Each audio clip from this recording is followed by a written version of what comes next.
and welcome to the Trauma Treatment Collective vlog. Today we're going to be talking about complex trauma. Complex trauma is one of the types of trauma that I get a lot of questions about because it can be, well, complex. And so when you're thinking about complex trauma, you're thinking about trauma that basically has built upon one another.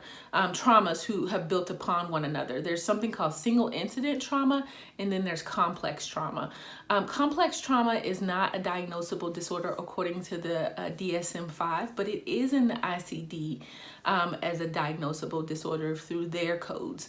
But when you think about complex trauma, you're thinking about trauma, like I said, that has built upon itself in over time. And so it could be, I'm going to separate out developmental trauma from complex trauma because I think there's some nuances when you think about trauma as far as developmental and working with children, because a lot of times developmental trauma kind of gets lumped in with children, even though some people will say developmental trauma is from birth until, or from in utero until death, because we're constantly in a developmental stage. But for the most part, when you look at literature and you look at research, developmental trauma is mostly for 0 to 18. And then you have complex trauma. Complex trauma can be developed in childhood, or it can also be developed in adulthood. So if you think about people who live in violent neighborhoods, or you think about people who are in war-torn countries, or if you think about refugees, those are people who can experience complex trauma because they experience multiple traumas over time that kind of build upon and change the chemistry of our brains, in the way that we operate, in the way that we see life, in the way that we see ourselves. And so that's basically, when you're thinking about complex trauma, you're thinking about a person who has experienced multiple traumas over time that has impacted them in some way. And so thinking about complex trauma, some of the signs and symptoms that you might see might be traditional, anxiety, depression, isolation, negative core belief. You'll see shame, self-blame, isolation. Those are some of the signs and symptoms. So it sounds very familiar to if you had a single incident trauma. The difference again is that the person is reporting multiple traumas over time, and that's what makes it complex.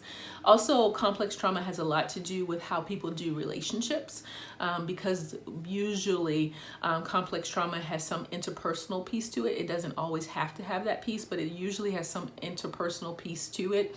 And so the way that people do relationships is impacted by complex trauma because they don't trust. They don't want to be intimate with people. They don't want to be vulnerable with people. They see people as a threat. And so therefore, a lot of times they're isolated because they have a hard time maintaining or sustaining relationships. So those are some of the signs and symptoms you might see. So now you might want to be thinking about, okay, well, how do I treat complex trauma? How do I deal with complex trauma? I think, there's a lot of different trauma treatment modalities out there, and no one trauma treatment modality is the one. I think they all are effective in their own way, and they all do really good jobs.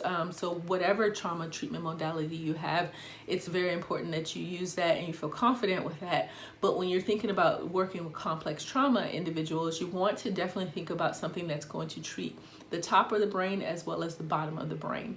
And when you're thinking about the top of the brain, I'll just do a quick little demo here. Is back here is your reptilian brain. So this is your brainstem, your reptilian brain, your limbic system in your cortex, your prefrontal cortex. And your prefrontal cortex is your thinking brain. This is where most of your cognitions are held, and where you make choices and rational thought. Back here is going to be your autonomic nervous system. All of those things are automatic back here. And this is also where fight, flight, and freeze live. This is also where the vagus nerve kind of hooks up to the brain, which goes through and connects to all your different organs and things like that. And so something that's going to treat from the body perspective. So this is going to help you work from the bottom of the brain. So really working somatically, and then something cognitively that's going to help you change the way a person thinks and the way a person deals with rational and irrational thoughts, and those kinds of things are also going to be good.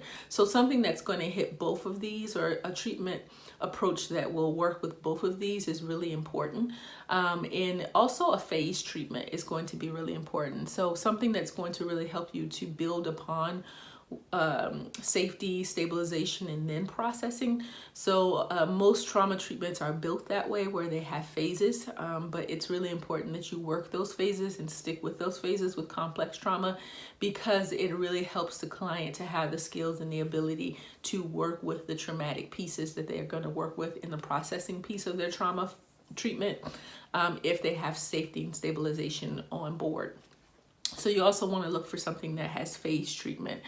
Really, it's a long-term treatment, so I really want to encourage you not to think, oh, we're going to do 20 to 30 sessions and we'll be done and we'll get out of here. If you do run into someone who is dealing with complex trauma, it's going to take time, and a lot of times it takes repetition. So you may have a conversation about a piece of their experience or a piece of their trauma, and then you find yourself a month later talking about the same piece, because it's really layer upon layer, because so many traumas have kind of come in and built these negative core beliefs. You're going to be working with different pieces of that trauma and rewiring the brain in different ways multiple times, because you are working with longer term kinds of thinking and ways of being. And so it takes longer time to really rewire the brain and get things integrated in a way that people can be successful. So kind of in review, when you're thinking about complex trauma, you're thinking about trauma that has happened over multiple times, different types of trauma that have happened to an individual, and they are struggling with the effects of multiple traumas. You're thinking about signs and symptoms such as our traditional PTS symptoms, as well as some interpersonal struggles in relationships and inability to trust and be vulnerable. Then you're also thinking about, when you're thinking about complex trauma, trying to find treatment modalities that work with the top of the brain as well as the bottom of the brain. Also knowing that it's going to be long-term treatment. Some people take decades to work through complex trauma. And then also knowing that you may have to have some repetition in there, and remembering that it's important to work on pieces that are coming up, and they may come up again. That doesn't mean that any work hasn't been done.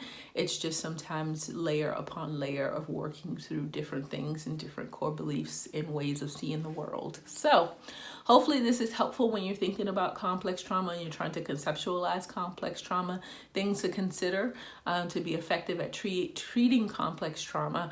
And when you're looking at different modalities and thinking about different trainings and certifications you'd like to have, looking for trainings and certifications that not only work with the cognitions, but also work with the body and kind of bring those two things together. Also, so some I didn't mention this, but some psychodynamic work might be also helpful when you're thinking about ways to treat trauma and being able to help people look at patterns and relationships over time from childhood to now, and how those things are impacting the way that they see the world. So I'm hoping this is helpful for you. I hope you have an awesome rest of your day. If you have not subscribed to the channel, please make sure you do. Definitely give this video a thumbs up if you found it to be helpful, and definitely share with a colleague who might be looking at ways to kind of understand complex trauma and how it's different, and how you have to think about treating it differently when you are working in treatment. So yeah, have a great rest of your day and take care. Bye-bye.